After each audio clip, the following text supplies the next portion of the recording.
ছোট পর্দার জনপ্রিয় অভিনেতা জাহিদ আলভীর ব্যক্তিগত জীবনে নেমে এলো অন্ধকার। রাজধানী মিরপুরে ডিওএইচএস এলাকায় নিজ বাসা থেকে উদ্ধার করা হয়েছে তার স্ত্রী আফরা ইবনাত ইকরার মরদেহ। প্রাথমিক তদন্তে একে আত্মহত্যা বলা হলেও ঘটনার আগে সামাজিক যোগাযোগ মাধ্যমে স্বামী স্ত্রীর পাল্টাপাল্টি কিছু পোস্ট নিয়ে তৈরি হয়েছে রহস্য। শনিবার দুপুরে রাজধানীর মিরপুর ডিওএইচএস এলাকার একটি নিস্তব্ধ ফ্ল্যাট থেকে উদ্ধার করা হয় আফরা ইবনাত ইকরার নিথর দেহ।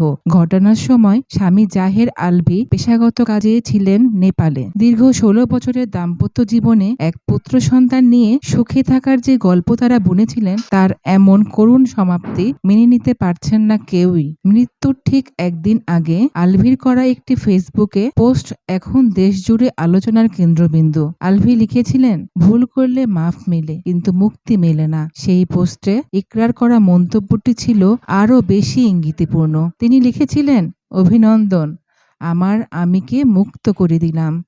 আবার কাটছ কেন?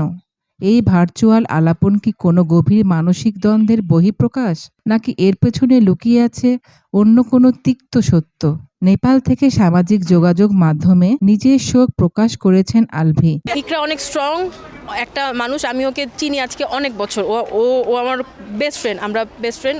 ও কখনো এগুলা করার কথা না, ও এরকমই না। ও বরং অনেক ডিপ্রেশনে থাকা মানুষকে ও নিজে কাউন্সিল করে করে করে করে নর্মাল লাইফে আনছে, এরকম অনেক আছে।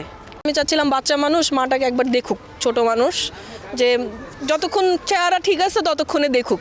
তো আমি এই জন্য ফোন দিচ্ছি, আমি দিয়ে বলছি, আন্টি একটু রিজিককে নিয়ে আসেন। পরে বলতেছে আমাকে তো মানা করতেছে ওর বাবা। আমি বলছি, আন্টি আপনিও একটু আসেন, নাহলে জিনিসটা খারাপ দেখায়, তাই না?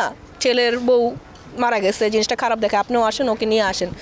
যদি আপনি না আসতে পারেন ওকে নিয়ে, তাহলে আমাকে বলেন, আমি কাউকে পাঠাই বা আমরা কেউ এসে নিয়ে। জানিয়েছেন, খবর পেয়ে তিনি দিশেহারা এবং দ্রুত ঢাকা ফেরার চেষ্টা করছেন। এদিকে পুলিশ বলছে, ময়নাতদন্তের রিপোর্ট এবং আলভী ফিরে আসার পর তার জবানবন্দি ছাড়া চূড়ান্ত কিছু বলা সম্ভব নয়। নেটিজেনদের মাঝে দাম্পত্য কলহের গুঞ্জন ছড়িয়ে পড়লেও তার কোনো দালিলিক প্রমাণ এখনো মেলেনি। 2010 সালে ভালোবেসে ঘর বেঁধেছিলেন এই দম্পতি। দীর্ঘ 1.5 দশকের সেই ভালোবাসা কেন এমন বিষাদময় রূপ নিল তা এখন সময়ের দাবি।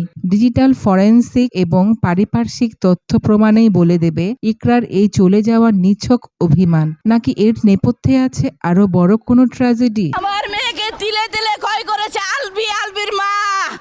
আলভির মা আবার তিলে তিলে আমার মেয়েকে ক্ষয় করেছে। Dahlia Parveen, inter TV.